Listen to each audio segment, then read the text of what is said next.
अगर आप मेरे इस चैनल को सब्सक्राइब नहीं किए हैं तो सबसे पहले मेरे इस चैनल को सब्सक्राइब करें ताकि आने वाले वीडियो सभी आपके मोबाइल तक पहुंचते रहें। तो अब हम लोग 10th क्लास का मैथ में 3.5 का जो क्वेश्चन है 1 नंबर उसे ब्रजगुणन विधि से बनाना है।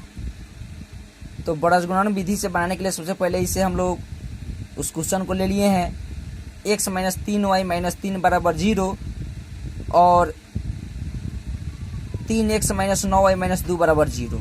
ये भी 2 चर वाले रैखिक समीकरण है। तो इसमें सबसे पहले हम हल लिखे, हल लिखकर पहले वाले समीकरणों को 1 मान लिए हैं, दूसरे वाले को समीकरण 2 मान लिए हैं। अब यहाँ से हम क्या करेंगे, इसे सबसे पहले जांचेंगे कि नहीं ब्रजगुणन विधि उसी टर्म पे बन सकता है जब इसे जांचने पे इसका रैखिक युग्म में अद्वितीय हल की स्थिति में आएगा, तब इसे हम ब्रजगुणनखंड विधि से बनाएंगे। और जब अद्वितीय हल की स्थिति में नहीं आएगा तो इसे हम ब्रजगुणन विधि से नहीं बना पाएंगे। तो सबसे पहले इसे हम जांचते हैं। तो देखिए जांचने के लिए क्या करेंगे, यहाँ से a1 बराबर 1 आया क्योंकि x जो दिया हुआ है इसके पर, इसमें से a1 यहाँ पे b1 हो जाएगा, यहाँ पे c1 हो जाएगा और a हो जाएगा a2, a हो जाएगा b2 और a हो जाएगा c2। तो a1 का मान 1 कहाँ से है, x के पहले कुछ नहीं दिया हुआ है, इसका अर्थ है कि इसके पहले 1 छुपा हुआ है। तो a1 का मान हो गया 1, b1 का मान हो गया -3। इसमें से केवल हम अचर पद को लेते हैं, चर पद को नहीं लेते हैं। तो x आपको चर पद है, y भी चर पद है और 3 यहाँ पे माइनस में है, यानी यह अचर पद है। तो -3 और यहाँ पे c1 हो गया -3। फिर इसके बाद में a2 बराबर 3, b2 बराबर -9 और c2 बराबर हो गया -2। तो a1 बटा a2 बराबर b1 बटा b2 बराबर c1 बटा c2 इस रैखिक युग्म को जांचने का फॉर्मूला है। इस पे जांचेंगे कि इसका अद्वितीय हल की स्थिति में है कि नहीं है। तो मान इसका बैठाएंगे इसके अनुसार। तो a1 का मान यहाँ पे 1 है और a2 का मान 3 है, b1 का मान यहाँ से देखिए -3 है और b2 का मान -9 है, c1 का मान -3 है और c2 का मान -2 है। तो जांचने के बाद यहाँ से 3 तिहाई 9 कट गया है, माइनस से माइनस खत्म हो जाएगा। तो 1/3 बराबर 1/3 बराबर 3/2। तो 3/2 है, तो दोनों आपको आपस में बराबर है, ये वाले बराबर नहीं है। तो बराबर नहीं है तो यहाँ पे उसका चिन्ह भी दे दिए हैं। तो जब 2 बराबर हो और तीसरा बराबर नहीं हो तो इस स्थिति में होता है कोई हल नहीं। तो जब इस रैखिक युग्म का कोई हल नहीं होगा तो इससे आगे यह क्वेश्चन नहीं बन पाएगा, क्योंकि क्वेश्चन में ही बोल रहा है कि अद्वितीय हल की स्थिति में इस रैखिक युग्म का x और y का मान ज्ञात करने के लिए। तो इसका तो आया रैखिक युग्म का कोई हल नहीं है। तो इसके अगला क्वेश्चन देखते हैं जांच कर, अगर वो वाला अद्वितीय हल की स्थिति में आएगा तो उसे बनाएंगे। तो 3.5 का ही क्वेश्चन नंबर 1 का 2 नंबर प्रश्न हम लोग देख रहे हैं। इसमें दिया हुआ है 2x + y बराबर 5 और 3x + 2y बराबर 8। तो इसको सबसे पहले क्या किए कि हल लिखे। हल लिखने के बाद जो दिया हुआ है इसको सेम जैसे के जैसे उतार लिए हैं। 2x + y बराबर 5, तो प्लस यहाँ पे 5 है तो इधर आएगा तो माइनस में 5 हो जाएगा, =0 आएगा, क्योंकि =0 मानने पे आगे बनाने पे सहूलियत होगी। 3x + 2y बराबर 8 दिया हुआ है, तो यानी से प्लस में 8 है तो नहीं आएगा तो माइनस में 8। तो 3x + 2y - 8 बराबर 0 हो गया। ये हो गया समीकरण 1, ये वाला हो गया समीकरण 2। इसे जांचने के लिए सबसे पहले क्या करेंगे, a1 b1 c1। तो समीकरण 1 में जो माने उसमें से a1 का मान, b1 का मान और c1 का मान लिखे हैं। समीकरण 2 जो माने हैं तो उसमें से a2 b2 और c2 का मान लिखे। स्पष्ट दिखाई दे रहा है कि a1 के जगह पर 2 है, b1 के जगह पर 1 छुपा हुआ है, c1 के जगह पर -5 है।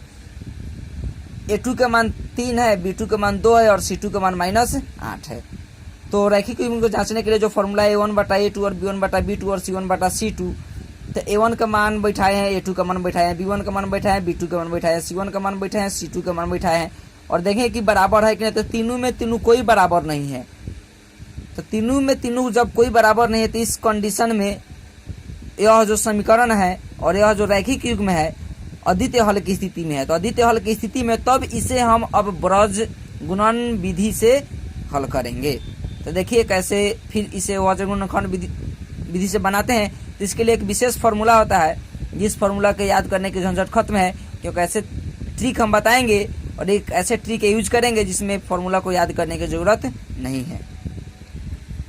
तो जो फार्मूला हम आप लोगों को दिखा रहे हैं वह फार्मूला यही है, x बटा B C minus B C Y बटा C A minus C A बराबर 1 बटा A B minus A B.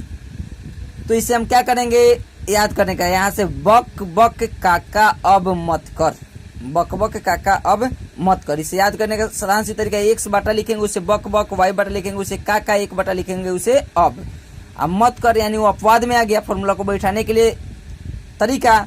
तो x बटा बक बक काका अब मत कर, यह हो गया बरज गुणनखंड विधि का फार्मूला। अब इसमें थोड़ी सी एक और कमी है जिसे भी अब पूरा कर देते हैं। तो पूरी करने के लिए देखिए अब क्या करते हैं, अब जो यह फार्मूला लिखे हैं बक बक काका अब मत कर, तो इसमें क्या मान जो दिखाई दे रहा है 1 2 2 1, तो इससे क्या किए 12 21, फिर यहाँ पे 12 21, फिर यहाँ पे भी क्या किए 12 21, 12 21 12 21 उसको हम बैठा दिए हैं। अब यह फार्मूला तैयार होगा। अगर इस तरीका को हम नहीं बताते तो याद करना पड़ता है x बटा b1 into c2 minus b2 into c1 बराबर y इंटू c1। अगर इस तरह याद करने में काफी टाइम लगता है और आज याद करते कल भूल जाते हैं, लेकिन इस तरह याद करने में कोई झंझट नहीं। x बटा बक बक, y बटा काका, 1 बटा अब क्या करेंगे 12 21 12 21 12 21 इस पे मान हम बैठा देंगे। अब देखिए फिर इसे आगे बनाते हैं। अब जो यहाँ पे मान दिया था b1 c2 b2 c1 जो भी इसका वैल्यू था उस वैल्यू को अब क्या करेंगे यहाँ पे लाकर हम बैठा देंगे। तो बैठा दिए हैं, देखिए यहाँ पे b1 का मान जो दिया था वहाँ पे लिखे सभी जो भी वैल्यू है उस सब का वैल्यू जो भी दिया था उसको हम लाकर यहाँ पे लिख दिए हैं।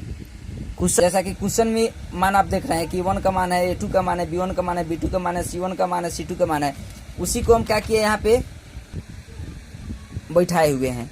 अब इसके आगे हम बनाते हैं, देखिए कैसे बना रहे हैं। तो यहाँ से देखेंगे कि 8 में 1 से मल्टीप्लाई किए तो -8 आया है, माइनस और माइनस यहाँ पे प्लस हो जाएगा, 2 5 10 हो गया है। फिर यहाँ पे y बटा जो दिया 5 ये 15 हो जाएगा माइनस, फिर यहाँ पे माइनस और माइनस क्रिया हो गया तो प्लस हो जाएगा, 8 दूना यहाँ पे 16 हो गया है। अब फिर यहाँ पे आएंगे हम 1 बटा जो दिया हुआ है तो 2 दूना यहाँ पे 4 आ गया है, 3 है 1 से गुना करेंगे तो 3 कम 3 आ गया है। तो फिर यहाँ से क्या हुआ -8 प्लस 10 है तो 10 में से 8 जाएगा तो 2 आएगा, क्यों 2 आएगा प्लस में आएगा क्योंकि 10 बड़ा है, बराबर y बटा 1 आएगा क्योंकि -15 और प्लस 16 माइनस प्लस माइनस होता है, 16 में से 15 जाएगा 1 आएगा, 16 बड़ा है इसलिए प्लस चिन्ह हो जाएगा, बराबर 1 बटा 4 में से 3 जाएगा तो आपको 1 आएगा। तो x बटा 2 बराबर हो गया आपको 1 बटा 1, क्योंकि x बटा 2 के इक्विवेलेंट यानी इसके बराबर इसको एक बार किए फिर y के बराबर इसको किए, यानी एक बार x के बराबर एक बार y के बराबर। तो x बटा 2 बराबर 1 बटा 1 हो गया। तो अब यहाँ से कैंचिया गुना किए, क्रॉस मल्टीप्लीकेशन, x गुने 1 अब 1 गुने 2, फिर यहाँ से y गुने 1 बराबर 1 गुने 1। तो x में 1 से गुना किए तो x आया, 2 में 1 से गुना किए तो 2 आया, y में 1 से गुना किए तो y आया, 1 में 1 से गुना किए तो 1 आया। तो x का मान आपको 2 आया, y का मान 1 आया। तो यहाँ पे लिखे x का बराबर 2 और y बराबर 1, ये आपको आंसर आया। फिर इसमें का बाकी क्वेश्चन आप लोग बनाइए, अगर आप लोगों से नहीं बनता है तो फिर मुझे कमेंट बॉक्स में कमेंट के माध्यम से दे, मैं उस क्वेश्चन का सोल्यूशन भी वीडियो के माध्यम से अपलोड करूंगा। अगर इसमें कहीं भी समझ में नहीं आए तो भी कमेंट में हमें दे, दूसरे तरीका से भी इसको सोल्व करेंगे हम। क्योंकि जैसा कि आप लोग जानते हैं कि शिक्षक और सड़क केवल रास्ते बताने का काम करते हैं और उस पे सफ़र करने वाले व्यक्ति को मंजिल तक पहुंचाने का ही काम रहता है शिक्षक और एक सड़क का।